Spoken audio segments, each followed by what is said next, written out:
This bad boy started. All right, so yeah, we are officially live. So Michael Barayev here. So I've seen that you've been in the sales game for quite some time. You worked at AT&T, worked for like Time Warner Cable, Verizon. So you have some sales experience before working in your marketing agency, right? Sales team and whatnot. So before talking about that, give us your origin story of how you got into sales and entrepreneurship. Yeah, so I pretty much started sales when I was, my mom gave birth out of the womb. I came out like a warrior, and I was like, I'm gonna start doing sales. No, I'm just kidding. Pretty much, I mean, I got started in sales because out of force. I was young, I was in foster care. So that's kind of like my background a little bit. Been through a lot of group homes and stuff like that. I got kicked out of 8 out of 9 schools. So I always knew I wanted money, and I always knew that I needed to have a couple of dollars in my pocket just in case, shit hit the fan, so to say. And I ended up kind of like falling into sales at 17, 18 years old when I was approached by one of my friends and said, hey, why don't you come to the Diamond District and just, work for one of these guys and bring them customers. They'll give you a commission. So that's how I started the game of sales. Did very well on that. I mean, as a young kid, making, some days I was making 200, some days I was making 700, some days I mean, a lot of days I was making zero, but I kind of learned how to hustle and grind in New York City. And it was very challenging. I was learning and I was struggling, but I eventually ended up, a friend of mine called me and said, hey, Mike, you'd be great at this. And I was always the kind of guy that I didn't like to jump around too many things. I was kind of like staying in my lane. I kind of jumped into AT&T Digital Life, which is basically home security sales at 22 years old. Did that for about 7 months. Company fell apart or whatever the case may be. Went back to what I was comfortable with, which was, as you know, Diamond District, right? Selling and honking in the street, bringing customers to different business owners. And I hated it, but I did it because it was quick cash. Then another friend of mine called me, hey, Mike, you should jump at this opportunity. I'm like, oh my God, not again. I'm not doing this. And then you know what? I ended up trying it. It was Time Warner Cable at the time. I was setting up table events in the street and selling in New York City in cold nights, warm nights. It didn't matter. But I kind of like started to like the fact that I can actually control my income. I can control how much money I make based on how much work that I did. So if I put in the work, I knew I could make money, right? Because my friend was doing about 40, 50K a year doing it. I'm like, this guy barely works. He's barely putting in the time. And if this guy can make 40, 50K, I'm going to kill him to 100. Well, I missed 100 mark that year. I made only 90K, but it was still better than what I was ever accustomed to. So that was kind of like my belief level kicked in. Then one day, all of a sudden, boom, I got fired and my whole life changed, right? Like, well, what am I going to do now? The next morning, I show up to an interview for Verizon Fios, and then the rest is history. Because for the next 11 months, all I did was knock on doors, and I was making $2,000, $3,000 a week, and my belief level started to kick into myself. And that's 11 months later, I started my own company, and the rest is history, obviously. So that's kind of like my background of getting into entrepreneurship. It was kind of like out of force, not that I wanted to, it just kind of forced me into it because I didn't want to go to school. I didn't want to, waste my time going to college, even though I think it's an awesome idea. If that's what you want to do, God bless. But for me, I was like, I got ADD, ADHD, A through Z. Like for me to go to school is just a waste of time. I'm just going to confuse everybody and drive everyone crazy. So entrepreneurial kind of route kind of stole me, so to say. Yeah. So tell us what happens next. So you got fired from Verizon. Now, were you in total shock? Well, I got fired from Time Warner Cable. And then you went to Verizon, right? The next day, I just went to an interview. My friend had an interview the next day. He's like, why don't you just take the interview? Because he doesn't want to work commission only. I'm like, whatever. I showed up. I got hired, obviously. And for the next 11 months, all I did was knock on doors. In 11 months, I made about $139,000. So my belief level of myself started to, go through the roof. As I was doing that, I was recruiting a lot of my friends and a lot of people that I met to come work with us. So I pretty much built that office. It was about 12 people in that office, and 9 out of those 12 people were people that I recruited. So I was like, why am I building someone else's dream? Why don't I just build my own business? And that's when I kind of decided, to jump off ship and start building my own company. And that's how I started, Barayev Marketing at the time, which was 2016 of August. Now, people say that sales can't really be taught. I feel if you go to a business, yes, they can have some training programs for you, but in reality, you kind of have to learn it on your own. But how did you get that talent of really hustling and selling? Because not everyone can do that. Yeah, I mean, I believe everyone can do it. It's just a matter of, do you want to do it, right? Everyone thinks that getting into sales or entrepreneurship, anything like, sounds awesome. They see the nice jets, the Lamborghinis, the this, the that, the nice Rolex, all this shit. But they don't realize that you can do it only if you're willing to put in the effort, only if you're willing to put in the work. And the work is studying, learning, growing, changing the way you think. A lot of people want to come in with the same exact mindset and accomplish the goals they want to accomplish. What they really need to do is change their mindset, change their thinking, change their belief system. So you got to change a lot of your mentality in order to become successful in sales or entrepreneurship. And it starts with, believing in what you actually are doing. And to build that belief, you need to kind of let go of some of those old bad habits. Like, no disrespect to anyone that wants to go party, drinking. Like, I don't drink. I don't get drunk. I don't do drugs. I never did drugs in my life. I don't touch that stuff because I know it's going to poison my mind for what I'm trying to accomplish. So anyone can get great at sales. It's just putting in the time, the effort, and actually educating yourself. And if you want to speed up that process, you hire a coach. That's what I did, man. I spent over 6 figures in coaches and programs. I mean, you're not going to get great by just figuring out on your own. I mean, you kind of can. It'll just take you a long time. You know what I'm saying? Yeah. So to kind of speed up that process, you got to hire coaches. You got to hire mentors. You got to pay for programs. Some of them will be awesome. Some of them will suck. But you'll go through that process learning a lot. And, as you invest in yourself, that's how you become the best version of you to become a better salesperson or entrepreneur. So after all of this experience working with other businesses, and of course with these resources that you use to learn sales, do you have your own model of sales? Because as an artist, you can copy other artists, but you have your own sort of formula here as well. So do you have your own system in sales? Of course, yeah. So I have what I have now is called Barayev Bootcamp, which is pretty much a disciplinary system to teach you not only how to get better at sales, but get better with your mindset, get better with your discipline, get better with accountability. And it teaches you how to become a better salesperson, how to be a better entrepreneur. And in that process, as you get good at sales, we also have another process where we teach you how to actually build sales teams, because it's a big difference with being a great salesperson, but working for yourself and kind of like slaving away to make a couple of dollars versus building a monster team to have the team kind of build you up and kind of have a company versus just you being by yourself as a solopreneur.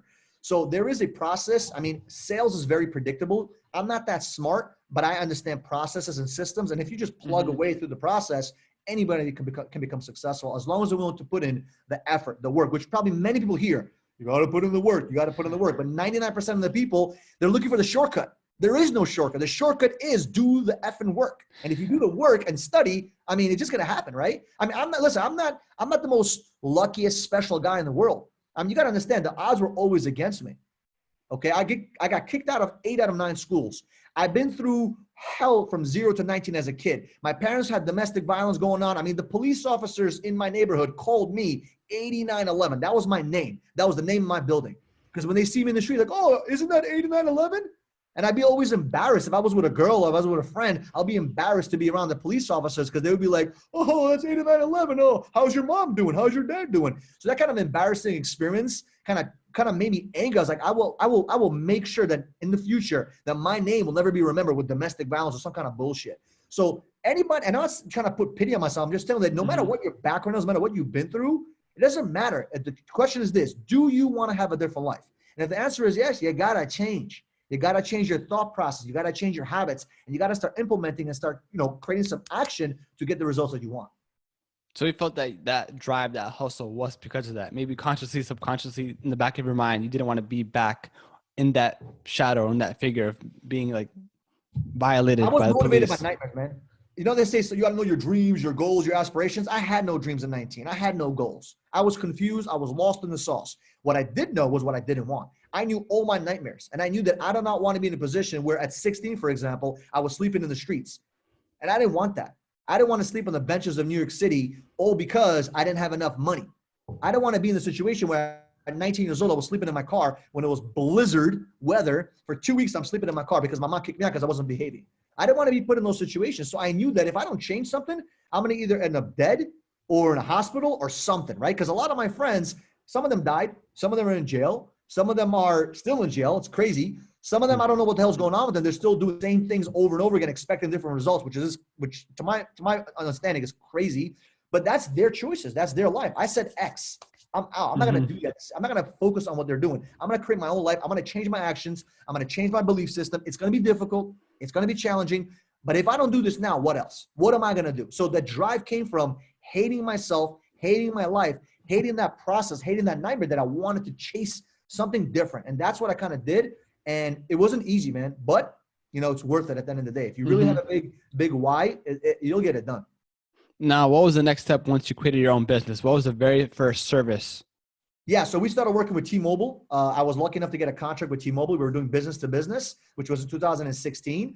We did that for about 9-10 months. In that process, I was learning about business. I was learning about, setting up systems and all kinds of training systems. I was figuring out how to run a business versus how to be a salesperson. It's a completely different mindset. And I was learning how to build a team because, you know, I've always built teams, but I built teams, lose teams, build teams, lose teams. And I was kind of sick and tired of building teams and putting all that effort. And then all of a sudden I'm like, I got to do this again. People are quitting. Like I hated that. Right. So, I pretty much started learning a lot about business, making a ton of mistakes, working 15, 16, 17, 18-hour days. But throughout that process, I was figuring out who I am as an entrepreneur. Do I really want to do this? And I had my first break because Verizon now in 2016 gave me, 2017 gave us a contract. Okay. And that's when things kind of blew up because it was like the right time, the right moment with the right information, and just boom, we exploded. From there till 2019, which was last year, we built a team of 150 plus people. Wait, so did your team leave because the knowledge that you gave them was so valuable that they created their own businesses and they started killing it, or were they not in it? Like they didn't like the job? So from 2010 till 2016, the biggest problem that I had was that I was a crazy nut, right? And sometimes we don't realize that, you know, we're so passionate, we're so excited about entrepreneurs, and we're so excited about entrepreneurship and business and sales, but you can blow people out because they're not ready to have that energy yet. They're not ready for the heat. You got to kind of let them kind of step by step get involved in the process. So that's one of the things that kind of blew people out. The other thing was me as an individual. I've said some things, I've done some things. I've kind of been harsh. I've kind of been hard on some people where I should have been a little bit softer, and it kind of blows some people out because not everyone's ready for that intensity. You know what I'm saying? So just look different things. I mean, at 19 years old, if you would have met me, you would have been like, this guy's never going to succeed. This guy's never going to be anybody. But because I had a burning desire to change myself, it kind of, you know, it benefited me because after months and months and months of work, I started to evolve into 2.0 version of Michael Barayev. You know what I'm saying? Yeah. So that's during that process, as you're building teams, you're going to lose some people. You're going to shed some people. You're going to shift. You're going to replace. But that's the process of growing a business. And, you know, obviously I didn't really have a physical, tangible business at the time. But in my mind, everything was my business. When I was working for Time Warner, it was my business. You know what I mean? So when you first started, though, did you hire friends and family and you trained them through your experience, or did you find people, say, on LinkedIn or Craigslist, to kind of people who already had experience and you just taught them even more? Great question. So just to give you a little backstory, in 2010, I got started in Amway, right? Amway is a multi-level marketing business. I did it for about 5 years. And I learned a lot of my skills of how to build teams, how to recruit, how to network through that company. Now, a lot of people think that they have to talk to their friends and family to get their business started. A lot of times you can just go out there and meet people, shake hands. So when I was knocking on doors, guess what I'm doing all day? I'm bumping into 200 people a day.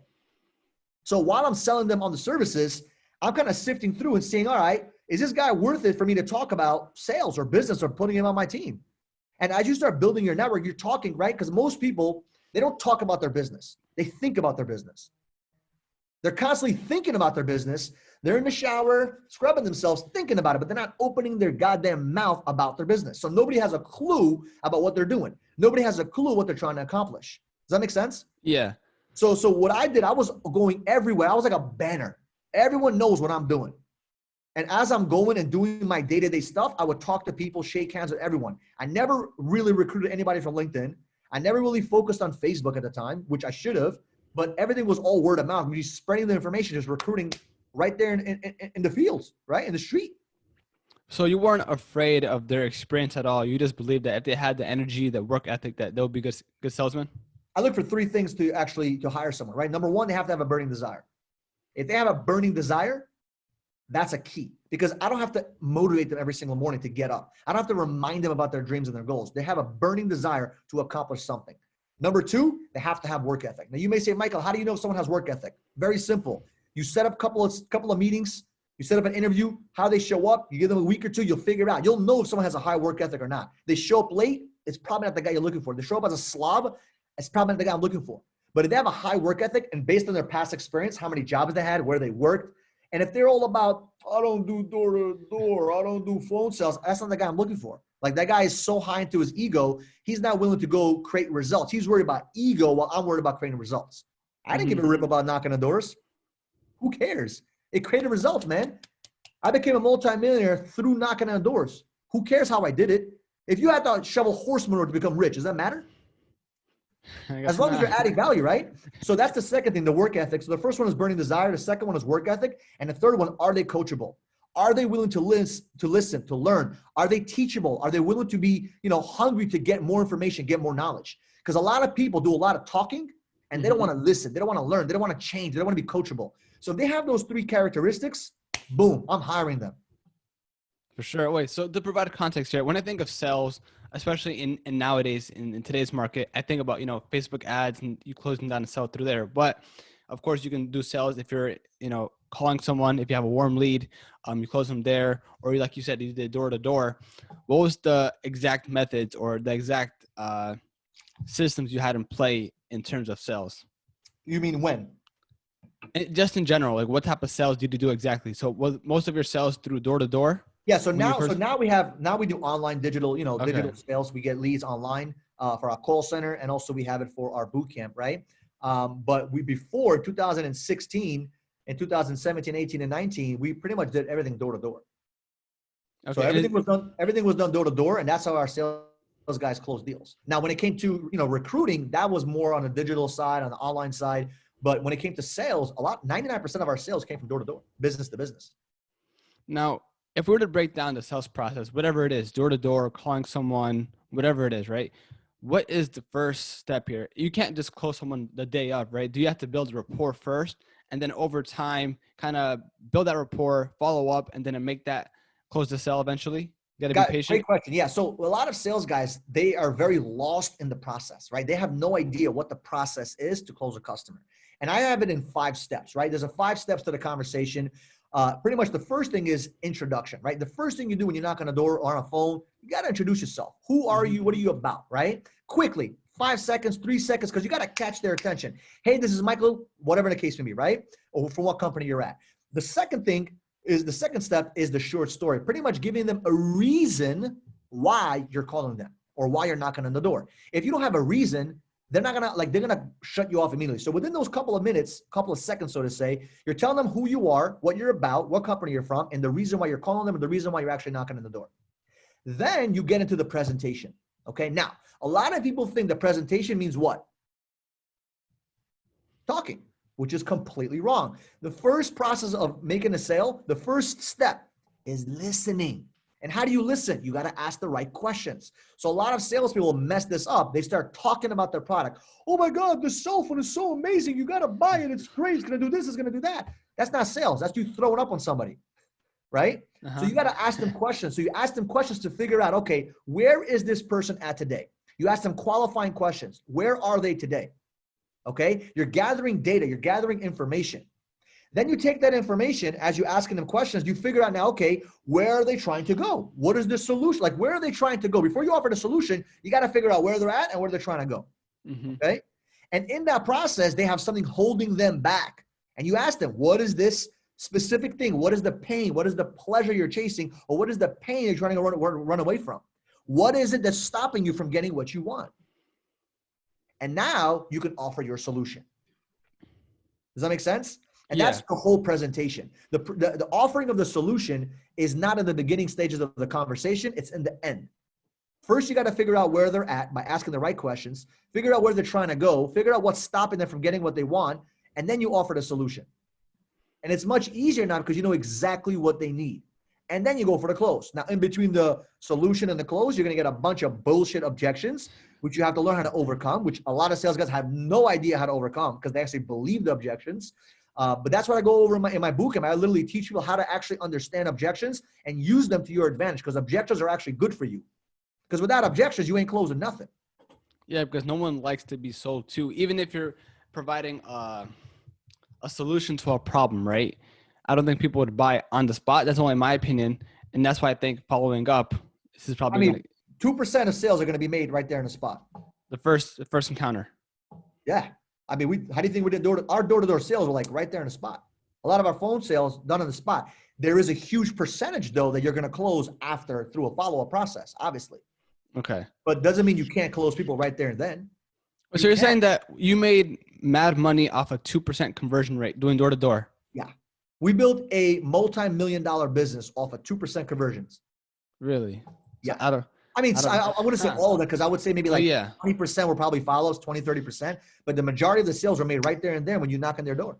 Wait, let's Absolutely. talk about that for a second in terms of failure and being denied. So out of 100 people, only 2 people said yeah, and you heard 98 no's. It's So probably more like 200. So you knock on 200 doors as an example. You knock on 200 doors, right? Not everyone's going to open the door. But out of those 200 doors, you probably have, let's say, 30 people that actually are the decision makers. As an example, I'm just throwing numbers. So okay. 30 of them actually are the people that are in charge. They can make a decision. They're the bosses, whatever. Out of those 30 people, you get 15 presentations, let's say, right? Those 15 presentations, you can close 2-3 people if you suck, right? Because you're putting the numbers in your favor. A lot of people don't put the numbers in their favor. They expect too much from too little. But if you only get, I mean, of course, any conversion is a good conversion, right? But if it's 2%, when you were doing this, especially in your business, did you have to expand to other avenues to get a higher conversion rate? Of course. Well, you're thinking of marketing, the conversion rate. So it's not necessarily, what I'm saying is that if you can make right there and then sales, and that's only 2% of the total amount of sales you can actually make, because 98% of sales are made in the follow-up, in the follow-through, in the referrals, so to say, right? Okay. So you can still make a lot of money by closing deals right there and then. Okay. So did you get their so was it important to get their contact information so that later on you can send them an email, maybe even call them and close it there second time, Yeah, a third lot time of times around? you do follow. I mean, listen, follow-up is very important when it comes to sales. It's tremendously important. What I'm saying is that in the beginning, like for example, a new guy that comes into our office and he just started. I mean, how is he going to make sales through follow-up? He just started. So we still had a process where they can still make sales right there and then.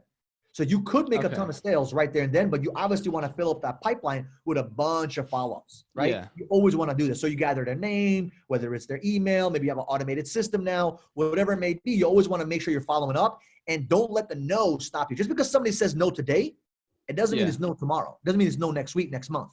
And it's not about this harpooning them and following up like a monster. It's about having a different tactic every time you follow up. Maybe you call them, maybe you text them, see how they're doing. It's a different angle. You're thinking of them. Like for example, if I'm following up with somebody, I'll send them an audio or a video. Just thought about you.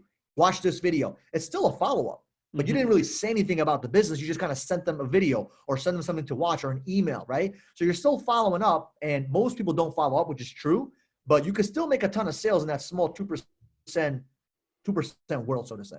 So is that what you tell your team and entrepreneurs, that you shouldn't get discouraged if you get denied, even if you get a 2% conversion rate door to door? You tell them that you should be optimistic because through the follow-up, you could make those conversions. You could close the sale. 100%. But let me give you another example, right? You have 500 rocks, okay? And under those 500 rocks, I told you there's 3 diamonds.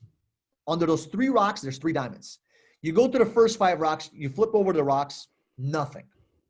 All right, another 5 rocks, there's nothing, right? There's 490 rocks left. You got till 8 o'clock at night, 9 o'clock at night to do it, okay? Are you giving up? Nah, I'm gonna find those diamonds. 50 rocks in. 50 rocks in. There's no diamond. Would you give up? Nah, I'm gonna try to find that diamond. You see what I'm saying? That's the mentality when it comes to sales. You're not giving up because you got a bunch of no's. Every no is getting you closer to the yes. And that's the mentality you need to have, especially in sales, because not everybody's going to sign up with you. Not everyone's meant to sign up with you, because there's a lot of different situations. All you're looking for is the yeses. Go through the no. It's a great book, actually. Go for the no. It's a great book that changed my life. You go for the no, and eventually you get the yeses. And is it like, if you're a first timer doing this, after a while, do you become numb to the fact of like hearing no all the time? You don't, not that you get numb to it. You just, if I hear the word no, in my mind, it's not a no. It just means no right now. No, because I didn't add enough value. Okay. Well, when do you know that it's a no for sure? Like, so, and you do know there's like, say your customer, the potential client has a problem and you have the solution. If you know that insight, do you know for a fact that you're going to get that sale regardless one day or another? Wait, say the question again. So if you know for a fact that the person you're talking to has a problem and you have the solution, then is it a 99.999% guarantee that you're going to get that sale one day or another? Yeah, 100%. Someone's going to buy. Everyone's a customer. Are they going to buy today, tomorrow, next week, next year? That's the question, right? In 2001, not many people had a cell phone, right? 2000 or 2001, whatever it may be, 1999. But 2020, who doesn't have a cell phone? You got 2-year-olds that have cell phones, right? So everyone is a customer. They just may not be a customer today, right now, right here. So your job is to show them enough value where it logically and emotionally makes 100% sense for them to make that decision.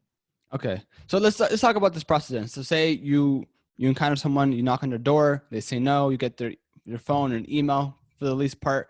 I wouldn't, when we were knocking on doors, I wouldn't get emails. We get just numbers? Yeah, absolutely. Okay. Why would I put myself in a position? Emails are awesome, right? I'm not saying emails don't work, but if I have a chance or not to get your number, I'd rather get your number than an email, because who checks their emails versus their texts?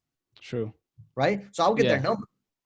So once you get that number, right, what's the next step of the process? You say you didn't get that 2% conversion, you didn't get that conversion, you go back home, you go back to the office now, and you sit down. Question.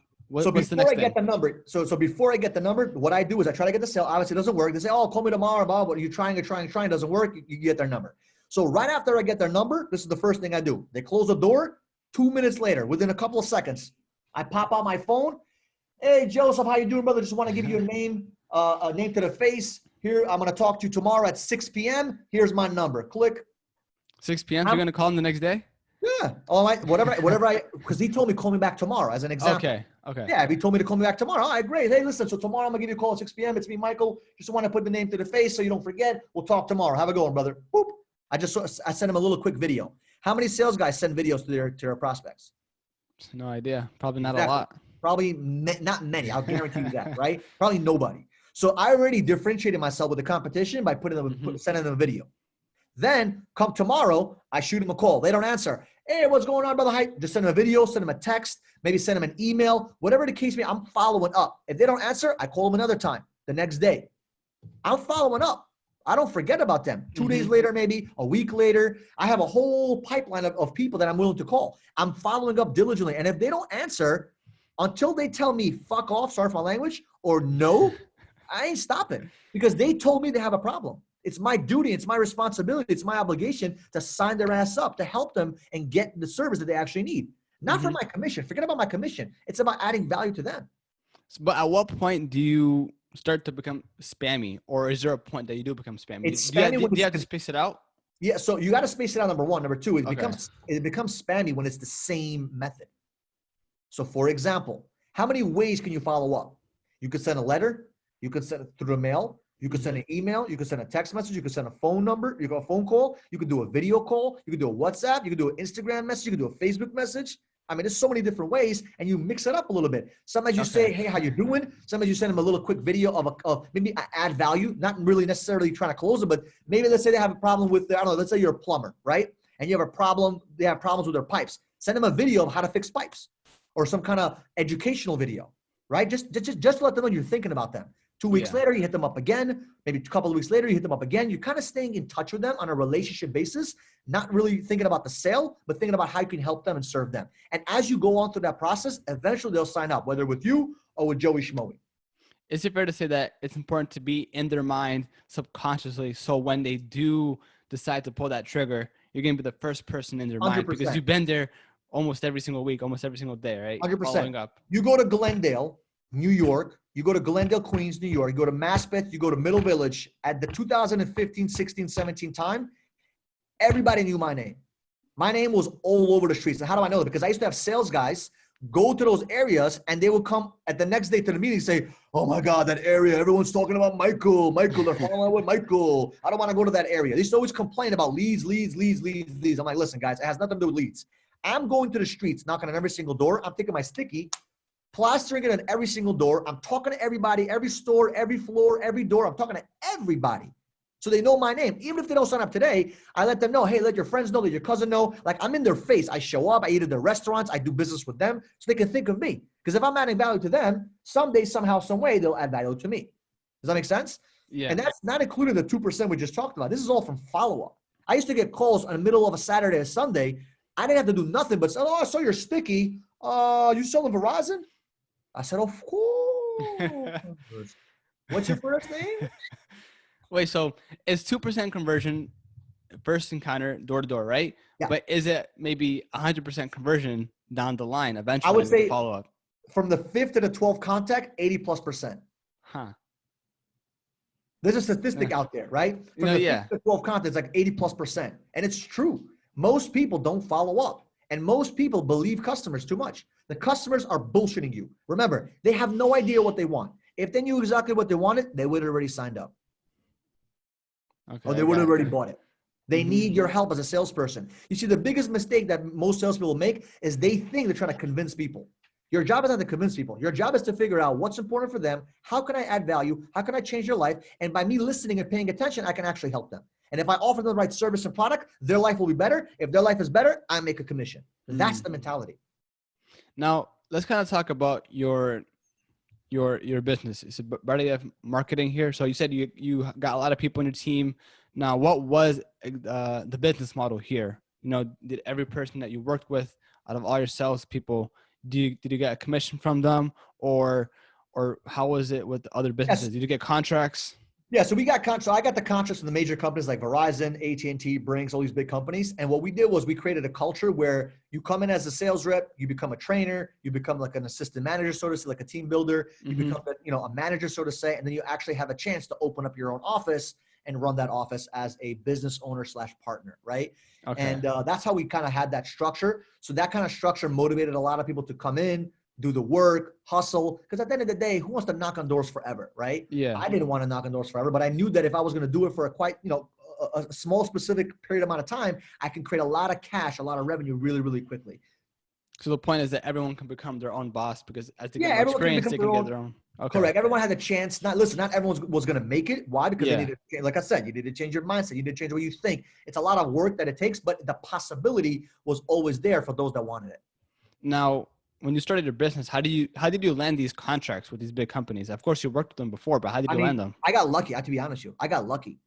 I got really lucky. I mean, I always walk around with this thing on my thing. It says be lucky, which stands for blessed and lucky. I'm just blessed and lucky. So, and how I did it, I don't really know, just coincidences that happened where I shook the right hands, met the right people, and they kind of like believed in us and gave us a shot. So that's how I kind of ended up getting, all these contracts. Because it's not that easy. These big Fortune 500 companies are very, very selective, but certain situations created certain memories and certain people that say, hey, I remember this guy from this guy. He was one of the top sales guys. Let's give him a shot. Someone said a good word, and it just kind of ended up being in favor for our team.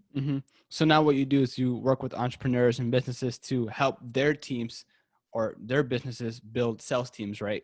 Yeah. So now what I focused on, I completely shifted in 2020. I was kind of like, I don't want to say bored. I kind of got like, I said, I want to do something that's more impactful. And a lot of people have been asking me for coaching. Can you help me? Can you help me? So I was like, you know what? Let me just do it. So I just started a couple of months ago, just recently, actually. We're doing coaching for salespeople, and we're also doing one-on-one coaching for people that want to build teams and actually grow a sales force.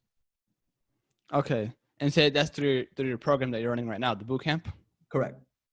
And that applies for both entrepreneurs and sales team. Now, is there a different process with 1v1 coaching and actually establishing a whole team, or is it kind of the same premise where if you're an entrepreneur, you want to build a team, or do you kind of have so it's maybe for just work on anybody that, for example, if you have issues with closing deals, you have issues with objection, you have issues with, understanding the customer, anything with sales related, that's for the boot camp, right? Then we have another side of the boot camp for those that are like entrepreneurs who want to actually either build a small little sales force, or they have a sales team already that's not really doing so well, or they want to learn how to recruit, they want to learn how to build a team, whether it's through leadership issues, whatever it may be. When it comes to anything recruiting or building a team, we help those entrepreneurs and salespeople as well. Okay. And so you did mention that you help people close sales now.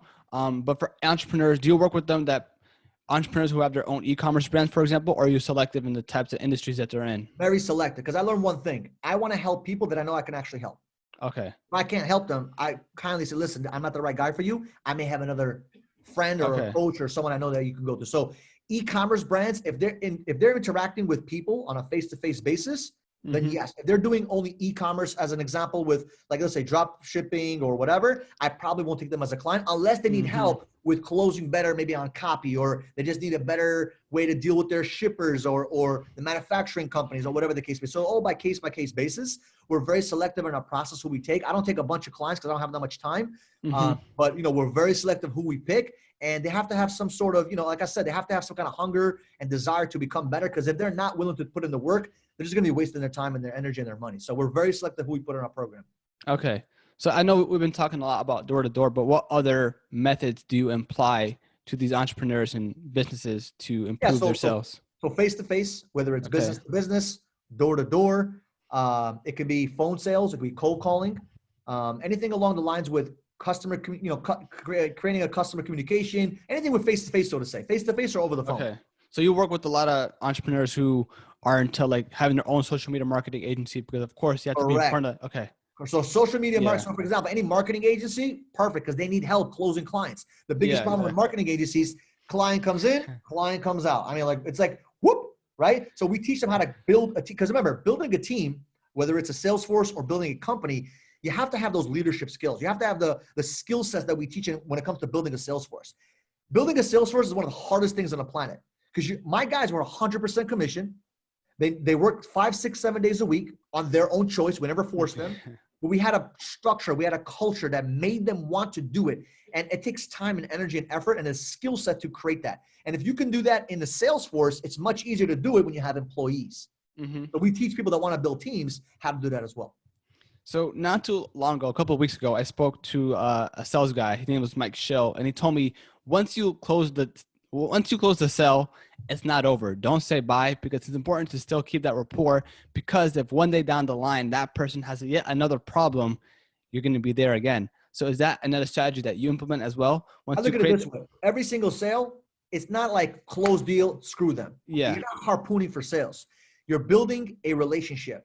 okay, And when you're building a relationship, what is a relationship? It's not a quick night wonder. It's not a drive-by, okay? It's a process. It's a step-by-step journey. So when there's an issue, they think of you. When there's a positive thing, they think of you. When there's a referral, they think of you. If you want to work less, you want people to think about you. If they're not thinking about you, you're out of business. So when people think about you, you're in business. When they stop thinking about you, goodbye to your business, which is why I always say, keep your mouth open. Your business is open when your mouth is open. Your business is open when people are thinking about your business 24/7. So let me ask you this. Of course, you've been talking to a lot of people. Your network has expanded. Now, how do you manage all these contacts? Do you have a CRM at least to kind of deal with all these things? All Yeah, these so I have people? my own internal system that we have. Obviously, Okay. it's a CRM. We have, but I don't necessarily, for example, to get into my immediate space, Yeah. number one, you have to be someone that's chasing something bigger than I am. You have to be, number one, inspiring me, because I like to be around people that inspire me. If you're dragging me down, deuces, right? And I have a very, very, very small circle. I have a lot of friends. When I say friends, like if they call me, we'll say what's up, but I don't pick up every single phone call. I don't answer every single text message at the time they text me.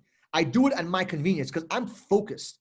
I don't want to get distracted. And a lot of my friends, they know this. So they don't bother me, right? So they can text me, they can call me, they can email me if they need something, but they're not going to text me on Friday night, hey, you want to go to the club? Because I haven't said yes to that in years, right? I haven't been to a club in years. So why would I waste my time doing it now? Nobody would ever invite me to a strip club, to a party, or a boat, because I don't do that shit. So I kind of made them understand what I'm about. So all the people that I know, they just don't invite me. So it makes it easier for me to focus. That Now, makes sense? But what's your ambition now as an entrepreneur? Of course, do you want to build generational wealth? Do you want to maybe one day get away from sales and work on real estate? Now, what's your total ambition great here? question. So I'm actually involved in real estate right now. I'm actually building an investment company. So one of the biggest things you need to do when it comes to, I mean, you don't have to, but this is what I wanted to do, was I wanted to make enough money. I put a lot of it to the side and then invested into real estate. That was always my game plan. That's why I got into sales, because it's the way to create quick money. And I was able to do that. Now I have an investment company that we're actually looking for multifamily in Florida, anywhere from 20 to 50 units. And that's kind of like my journey now, coaching and real estate. That's the only two things that I'm focused on. Yeah, I got my sales guys. Yeah, I got my call center here, but I'm not really focused on that. I'm really focused on my coaching program, because that's really where my fulfillment comes from. And I'm focused on the real estate because that's where the real generational, impact and income comes together. Okay, because you've been in the trenches before with sales. Now you want to look at the macro, right? And just teach people how to do sales, entrepreneurs and in businesses, and focus on the real estate game as well. 100%. That's the overall arching idea here. Now, I just have another question. So if people say they don't want to go to college or they don't know what to do you think it's kind of imperative, or they should at least try a sales job working for a telecommunications company like Verizon or AT&T to kind of get their feet wet? I wouldn't say telecommunications. I would say try to go anywhere where you see. It's not about working in sales. Anybody can get a sales job, right? I would say get involved in a sales job where you can be mentored by somebody that is making a lot of money. I would always say go work for a smaller company, because you'll get a chance to, mesh with the owner, mesh with the leader, so you can kind of learn from them, learn from their mistakes, learn from their, there's things they learn from their trenches.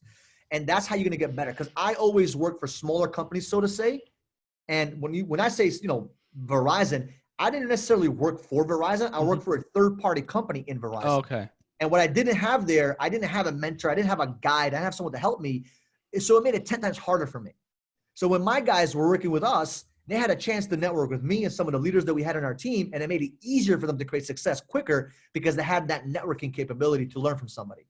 Okay. Does that make sense? So if somebody's right now watching as you're 18, 19, 20, 21, you don't know what you want to do, and you're thinking college or go to sales, I would always say go to sales because you'll learn so much more with a skill set. You're chasing the skill set versus in college, you're just going to learn a bunch of shit. Maybe how to drink beer upside down. Who knows? Yeah. And so if you're into sales, right, what do you think is the most important? Of course, you said find a mentor. Now, other resources that you kind of recommend, maybe some podcasts, books, YouTube videos? Yeah, absolutely. So, I mean, if you would have asked me, Michael, do you read books at 19 years old? I would have told you books are for losers. That's the mindset that I had. As a matter of fact, I said that to one of my mentors one time, right? He asked me, Michael, did you read this book? I'm like, books? Books are for losers. And the biggest loser in that room was who? Me, right? Now I read 60 books a year. And you might say, Michael, how do you know? Because I count all the books that I read. Front to back? Yeah. Sheesh. Yeah. So it's very simple. Like right now I'm up to 56, I think, 56 or 57. But right? Are they like across every single subject or just sales? Great question. So I only focus on things that I want to learn about. So right now I'm learning either marketing, sales, real estate. Okay. Right. Or personal development, obviously, right? Which is leadership or whatever. So anything along the lines of my industry, that's what I study. Okay. And so it's kind of impact me. I'm not gonna just read a boring book. Like I'm not gonna read some fiction stuff. Talk about books that are helping me become a better version of myself. Yeah, for sure. And so can you kind of debunk? I feel like a lot of people who are in the social media marketing space or even sales, they believe that cold calling, cold emailing is dead. It's a dead art. But in your experience, you're in the trenches and you kind of got these leads. You know what's dead? The mindset is dead. Can you listen? Do I do cold calling and all that stuff right now? No, because there's a better way, obviously, with warm leads and stuff like that. I do that now, right? But if you have no resource and you have no money, the best way to create sales, get out of your house and go talk to someone. Oh, pandemic, that's all bullshit. Put on a mask, put on a scarf, do what you got to do and go talk to people, right? Go create relationships. Go out there and hunt. You're not going to make any money sitting on your couch eating Chunky Monkey ice cream and clicking on the TV remote. You're not. And you're not going to make any money doing that. You're not going to create any impact. So go out there and hustle and grind. If you're under the age of 30, go out there and hustle. Don't waste time playing all these stupid video games, which, listen, I love video games, but there's a time and place for that. Go create some results. Go create some action. Go win. Go impact yourself so you can become the best version of yourself so that when you're 30, 40, 50, you can live the life you actually want. I definitely feel that. You say you're from New York originally, right? So you have that hustle inside of you. Hey, listen, you got it, right? Sometimes there's some bad areas in New York. You don't want to cross the street, right? Yeah, I feel you. But we're in Miami now, so hey, listen, goodbye, New York. I'm done. Yeah, everyone's leaving New York. But so, Michael, I don't want to take too much of your time here, but where can people, if they want to DM you, find more about you, or even find the bootcamp that you were describing earlier? Where can they find that? Yeah, so they can find me at Michael_Barayev. That's MICHAEL_BARAYEV. You can find me on Facebook, Michael Barayev. You can find me at BarayevBootcamp.com. You can find me on YouTube, Michael Barayev. I mean, I'm pretty much on YouTube, TikTok, Instagram, Facebook, and the website, BarayevBootcamp.com. You can find me there. And I always post every single day. I'm posting content on Instagram, TikTok. I mean, you see it. I just go out there and I just post free content to motivate and inspire, to teach people how to close deals, how to get better with your mindset, building a team, leadership, whatever it may be. Oh, wait, and the boot camp and the 1v1 coaching, they're independent things, right? The boot camp and the coach, yeah, it's the same thing. So the boot camp, the Barayev boot camp is the coaching program. Okay, I call it the boot camp because you're going to come out of there disciplined. So it's both for individual entrepreneurs and for teams, right? Or businesses that are looking to create teams. Anybody that wants to get better at sales, you either suck at sales, you never did sales, or you want to get better at sales, you want to get better at closing, handling objections, prospecting, whatever it may be, mindset, or you want to learn how to, you're already good at that, but you want to learn how to build a team, scale a company, learn how to recruit, learn how to have the right processes. We help those kind of people. Okay. And how long is this program, this boot camp? It depends. It could be 90 days or it could be, 180 days, depending on what they need. I don't do cookie cutter. So if someone said how much is the cost, it all depends on what they need, what they're looking for. Our team, and what we do is we figure out what you need, where you're at, where you're trying to go, and we figure out a process that fits best for the individual. Okay. And along the way, you kind of hold their hand along the process while they're learning and implementing, taking action on the processes that you Great question. Yeah. So it is a one-on-one coaching, whether it's with me or one of my team members or one of my coaches, but everything is done one-on-one. It's not group settings because I don't like group settings because you don't get a chance to really connect with the individual and really help them on a one-on-one basis. So everything is on a one-on-one basis, and they have a process. They have a bunch of information to go throughout that boot camp. So it's not just them sitting back and, getting on a call once a month with someone. They actually have a process they have to go through so they can get better. Okay. And there's one more thing. So if they're in a call, is there any way that you can kind of tap into the call to kind of listen to what they're talking about and kind of give them some real-time feedback or some feedback after the call to see how correct. Yeah. So they can improve? So you're correct. If they have any recordings of their calls, they go over with me or one of the coaches and they kind of break down their calls or break down their day, so to say. Correct. So that's what we do to help people get better. Because at the end of the day, if we don't know what you're doing, we can't really help you, right? We need to know what you're doing, where you're making a mistake. And that's what we do in our boot camp. Great question. Thank you. We dice.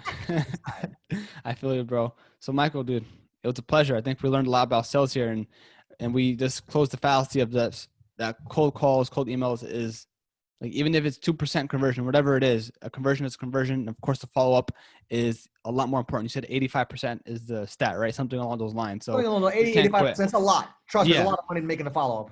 Yeah. So yeah, man, once again, I'll put all the links in the show notes. If anyone wants to click on that, hit you up, check out the boot camp, they can totally do that. All right, Michael? I appreciate you, man.